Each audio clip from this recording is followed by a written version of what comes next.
Caribbean Newsline is brought to you by the Barbados Tourism Marketing Inc.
Good evening and welcome to Caribbean Newsline. The claim that a former Haitian president was the target of an assassination attempt is rejected by police.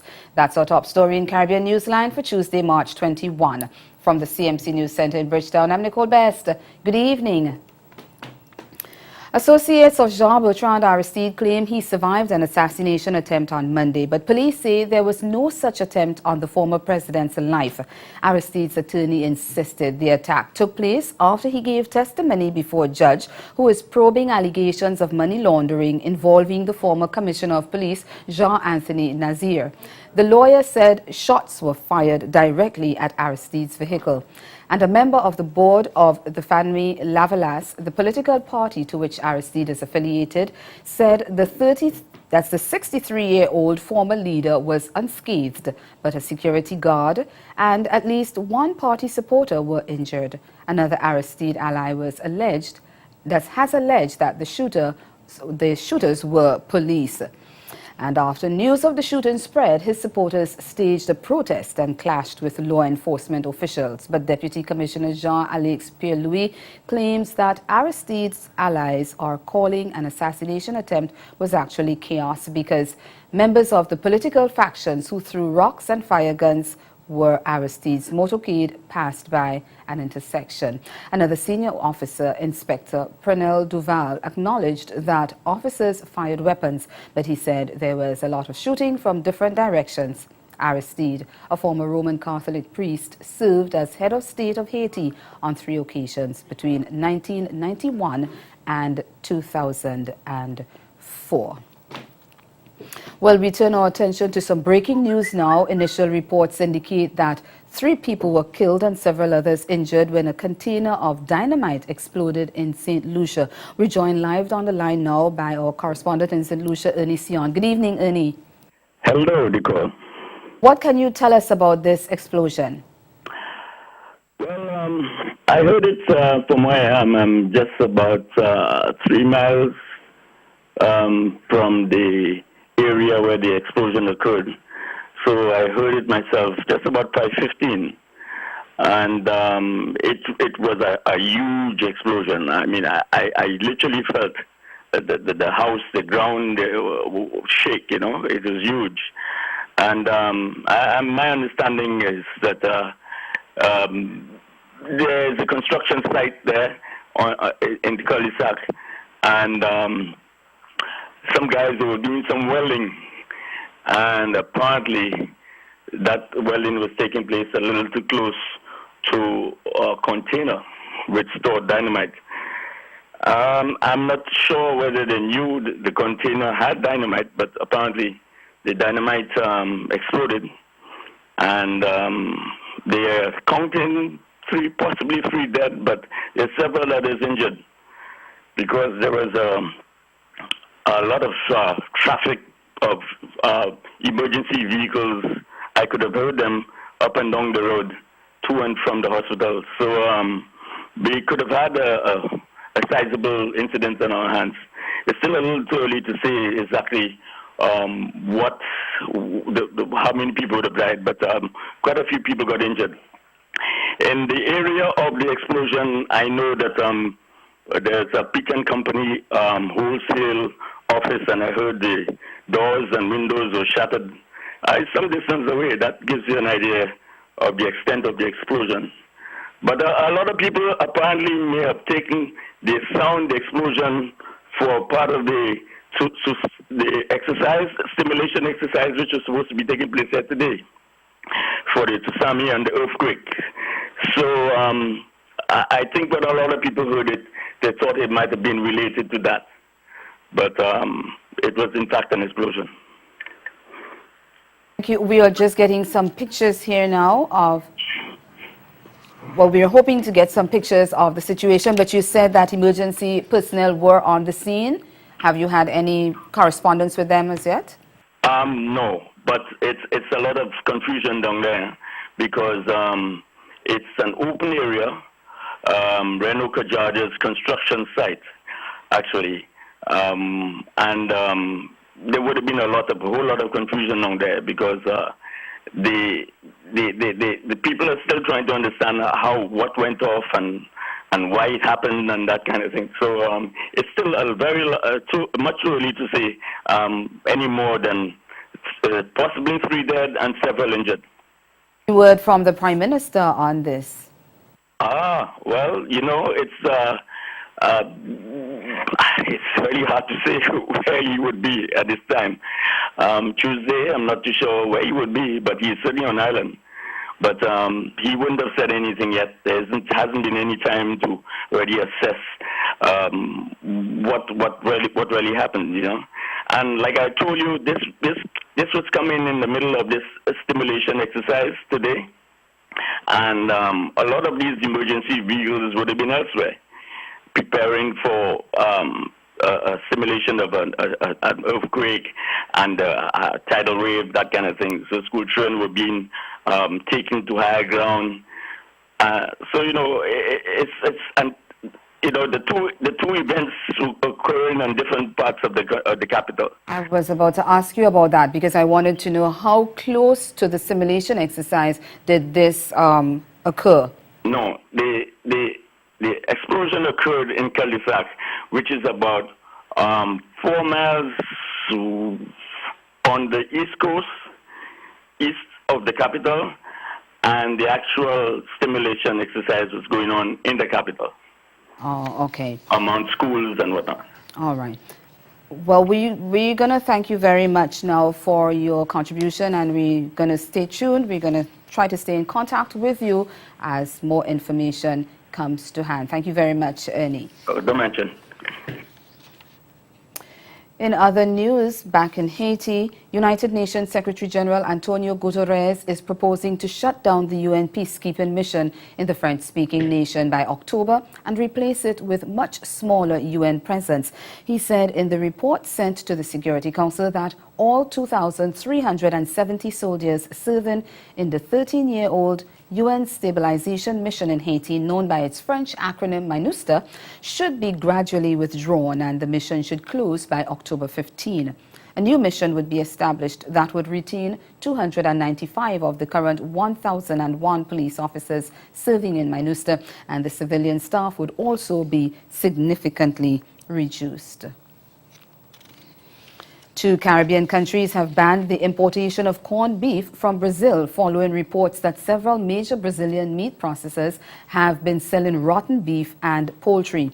Brazilian authorities say the companies are also alleged to have paid hefty bribes to auditors in exchange for fraudulent sanitary license. Jamaica's Minister of Industry, Commerce, Agriculture and Fisheries, Carl Samuda, says the companies implicated by the Brazilian authorities supply 99.5% of the corned beef on the local market. It's a big problem for us in that a number of our distributors have already acquired large quantities of the product. Last year we sold 2 million kilos, or $1 billion worth of meat was imported in the form of corned beef. And it is from the largest processor of the product in the world. And so you can understand the impact that is going to have on the Brazilian economy if all the countries that import this product from them, cease importing. But we couldn't take any chances in light of what we have come to understand is the case. And the fact is that in the interest of the consumers, we just had to take the appropriate measures. But the thing is, in the first instance, we have banned all sales of corned beef in the country. We have met with the distributive trade, and we have advised them, and the Consumer Affairs Commission is visiting throughout the island today.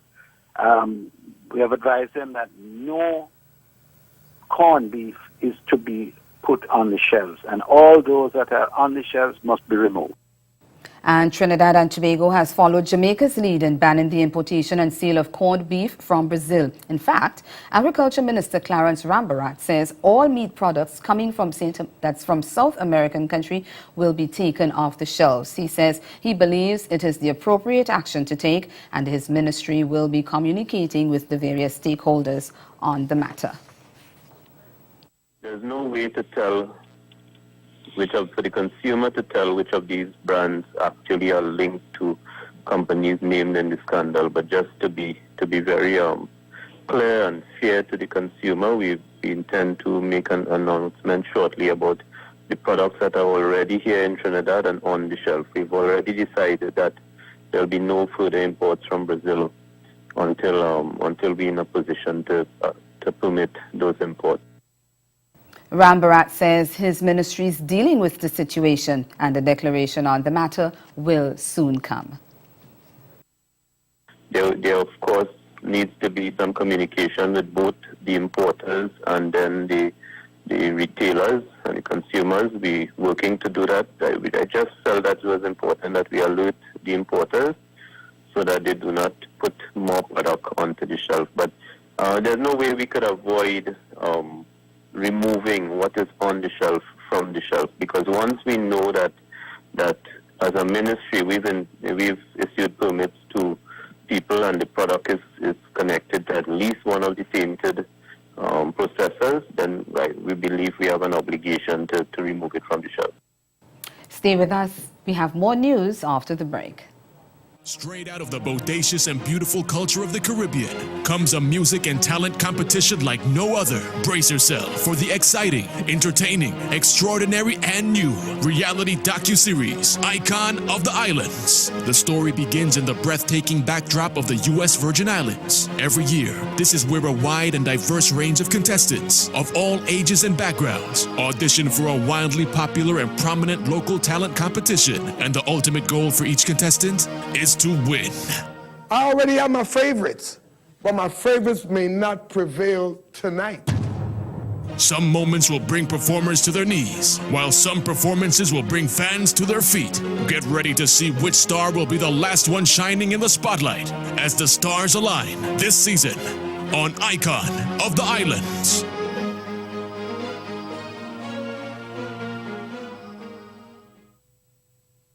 One aim of the CARICOM Single Market and Economy, CSME, is for CARICOM nationals to be able to move in the region, to seek work, to visit, to establish a business, or to provide services. CARICOM also provides a complaints procedure which allows you to report any instances where you have experienced difficulty in accessing your rights, either on arrival or once in the country.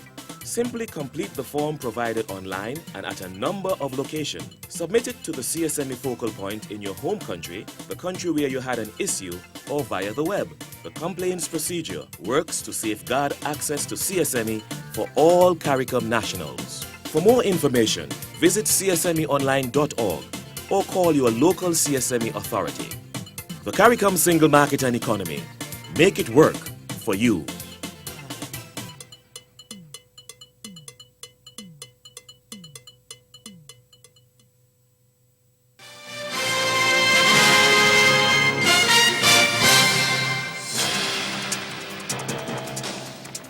Staying in Trinidad and Tobago, a divorced couple has been charged with the shocking murder of a young policewoman. Kenneth and Melissa Brown appeared in the Port of Spain Magistrate Court on Monday for allegedly killing a 22-year-old Nyasha Joseph, whose body was fished from the Caroni River last Thursday, a week after she went missing. And while they face serious allegations, their lawyer made several charges of his own. We get the details in this report from Uvashi Tuwari Rupnarayan of CNC3 News. Police believe Kenneth Brown and his ex-wife Melissa Brown killed WPC Nyasha Joseph, a woman who mothered a 4-year-old child with Kenneth. The duo, who shares 2 children, appeared at the Port of Spain 8th Magistrates Court on Monday. 36-year-old Kenneth faces 1 additional charge of illegally interring the body of the 22-year-old woman. The murder-accused woman told the court through her attorney, Kristen Williams, she was previously convicted for malicious wounding. The attorney would also tell the court his clients faced unfair interrogation practices by the TTPS. He says for days Kenneth was not allowed to sleep. Mr. Williams says every time he dozed off, officers would wake him up. The United Nations Torture Report condemns the use of sleep deprivation as an enhanced interrogation technique. The attorney also reported to Magistrate Marcia Ayres Caesar he had written to the PCA and the Commissioner's office about the treatment of attorneys by the police. Mr. Williams says he was shoved and shouted at by a sergeant when he went to meet his client at the Homicide Bureau. He says, quote, "Attorneys are treated with contempt and disrespect. The sergeant, I'm not calling any names, put his rusty paws on me and pushed me away, shouting, 'Take a seat, take a seat,'" the attorney recounted to the court. The duo is to reappear on April 18th when the police promised results of criminal tracing would be in.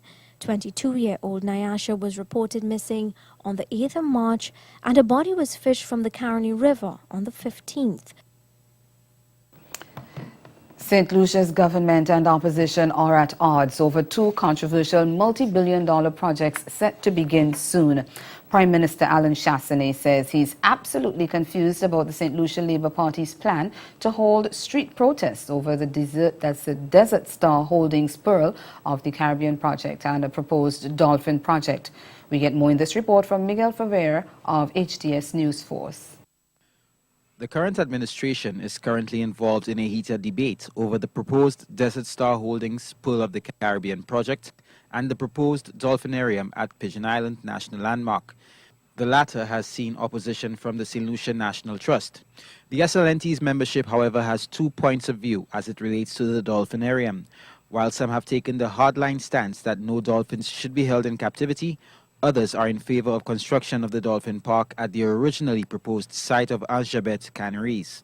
Speaking to the media Monday, Prime Minister Alan Chastanet says the proposed dolphinarium had nothing to do with the government of St. Lucia. He notes that the proposal was made to the SLNT. He, however, lambastes the environmental organization for what he believes was unfair treatment of the investor at a recently held membership meeting to discuss the project. On record again, I'm extremely disappointed in how investors were dealt with. All they were doing was making a request. The level of abusiveness that took place at that meeting is unbecoming and disrespectful, particularly in an environment in which we're trying to attract investors here. I'm also saying that we need to stop this emotional argument. Give us the facts. So Mr. Tulsi went on record and made certain allegations of which they are false. And I'm even further disappointed that the person of his standing and bestowed the level of trust by the public that he has been, that he chose to lie to the extent he did. And I'm asking him to retract those statements. The Prime Minister also called out former SLP Chairman Sir Julian Hunt, a lifelong National Trust member who spoke against the dolphinarium at the recently held meeting. And he's a hypocrite, because he is chairman of a party that approved the same dolphin park. So this is where we now have to separate what is political rhetoric from what is the reality on the ground.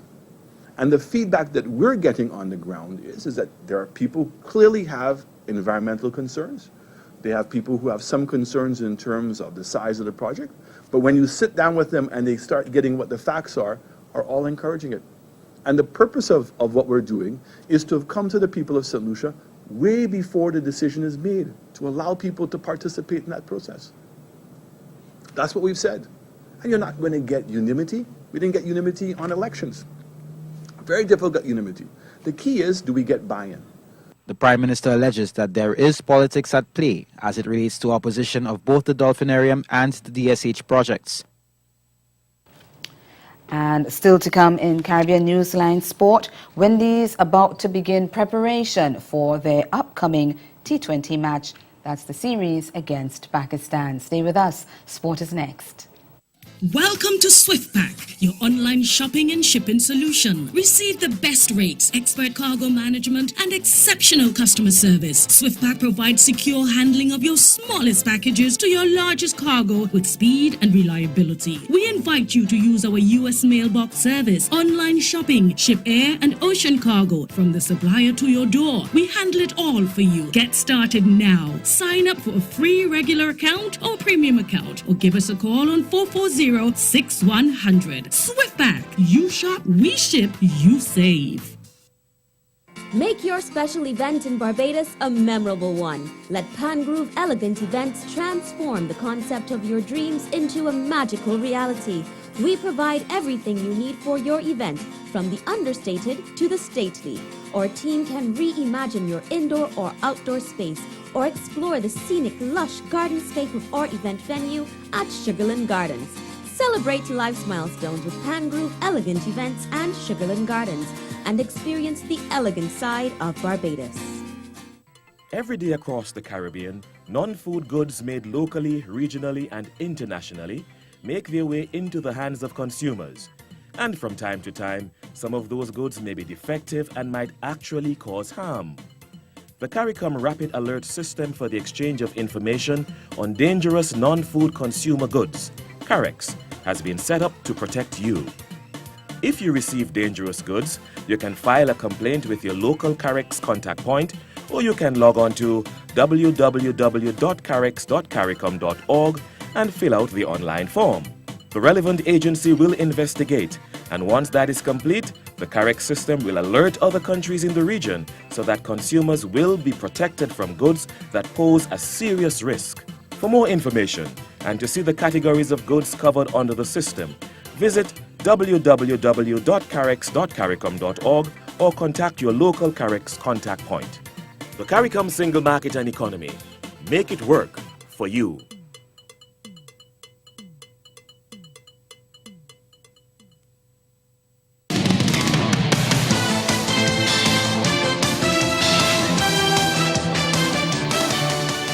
West Indies players will assemble in Bridgetown on Wednesday as they begin preparation for their four-match T20 series against Pakistan. And that starts next Sunday. The 16-man squad headed by Captain Carlos Brathwaite will have training sessions on Thursday, Friday and Saturday before being whittled down to 13 for the opening encounter at Kensington Oval. The training group includes newcomers Jonathan Carter, that's Jason Mohammed and Virasamy Pamal. Missing is superstar opener Chris Gayle and all-rounder Dwayne Bravo and Andre Russell. Russell is on a one-year suspension, while no explanation has been given for the exclusion of Gayle and Bravo. West Indies will be looking to rebound after suffering a heavy 3-0 whitewash in the recent one-day series against England in the Caribbean. They will also be looking to make amends for a similar whitewash to Pakistan when the two teams last met in the United Arab Emirates last September. The remaining T20s will be played at Queen's Park Oval in Trinidad and Tobago on March 30, April 1 and April 2. Guyana Jaguars have opened up a considerable lead at the top of the regional 4-day championship standings following their comprehensive 10-wicket win over Trinidad and Tobago Red Force in the 7th round, which wrapped up on Monday. The two-time defending champions are well placed on 103.2 points, almost 16 points clear of Barbados Pride, who they will meet in the 8th round of the competition starting at Kensington Oval on Thursday. Jaguars will have now won 2 on the trot since the resumption of the tournament earlier this month and will be favoured to make it a hat-trick of titles. Pride, meanwhile, lies second on 87.4 points following their 9-wicket crushing of Windward Island's Volcanoes inside 3 days at the Oval. They are just under 10 points ahead of previous leaders Jamaica Scorpions, but victory against Jaguars could see them possibly leapfrog to the top. Scorpions, who led at the mid-season break for the regional Super 50, have now lost 2 straight to slide to third on 78.6 points. Their most recent defeat, a 34-run loss to Leeward Islands Hurricanes at Sabina Park, was a major setback, especially with difficult away trips for their last 3 games of the competition. Hurricanes, meanwhile, rallied their season with the 7th round win over Scorpions and now lie 4th on 63 points, while Red Force are 5th on 58.4 points. Volcanoes are rock bottom on 53.4 points after losing their last 2 games heavily. Over to football. Jamaica will, for the next few days, have the honour of hosting the coveted UEFA Champions League trophy. It's the first island in the Caribbean to host the prestigious title, which will also head to several cities during the Champions League season. We get more in this report. This made Jamaica the first Caribbean country to host the trophy, which is the hallmark of European club football success. The trophy will be in the island until Thursday, and fans will get the opportunity to take pictures with a coveted piece of silverware. The first stop for the trophy is at the National Indoor Sports Centre later this afternoon. In addition, fans will get to meet former Manchester United and Dutch international striker Ruud van Nistelrooy when the trophy moves to Ocho-Rios on Wednesday and Montego Bay on Thursday. So it's actually quite an exciting journey, no? So trophy goes to only around 7 countries in the world per year. So to bring it here, you actually have to compete. You have to have a very solid plan to say, why should the trophy come to Jamaica, no? So we have a great team here at Restrep that put an amazing plan for the trophy tour this year. And of course, there's 2 things that really resonated with Heineken. Number 1, Jamaica, it's really relevant for Heineken. So we were just acquired over a year ago. So this is also the way to say Heineken is really committed with Jamaica, with Restrep. And that's the sport. Stay with us. We'll be right back.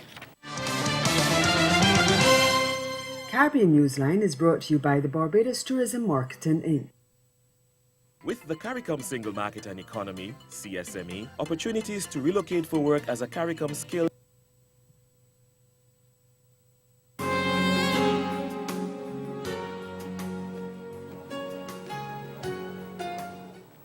And before you go, we just want to remind you again of that story coming out of St. Lucia. At least 3 people were reported killed after an explosion rocked the cul-de-sac area that's east of Castries on Tuesday evening. Rescue teams were rushed to the area, and initial reports indicate that the explosion occurred as some men were welding a truck. The noise of the explosion could be heard for miles, and the reports also indicate that several other people were injured. See, we have some pictures now coming out of St. Lucia of the explosion that took place. We are yet to get information directly from the emergency personnel, and we are also waiting for our correspondents to give us information from the government officials, the Minister of Health and the Prime Minister on this incident. But this is something that took place in St. Lucia this afternoon, and it happened on the same day that the country was participating in a regional exercise to deal with emergencies such as earthquakes and tsunamis. We would look now again at the major stories of this day. An investigation is underway into reports of a major explosion in the cul-de-sac area east of Castries, St. Lucia. And that has been Caribbean Newsline. For news and sport around the clock, log on to cornernews.com. Of course, we'll be back here again tomorrow. But from all of us at CMC News, we thank you very much for watching, and do have yourselves a good night.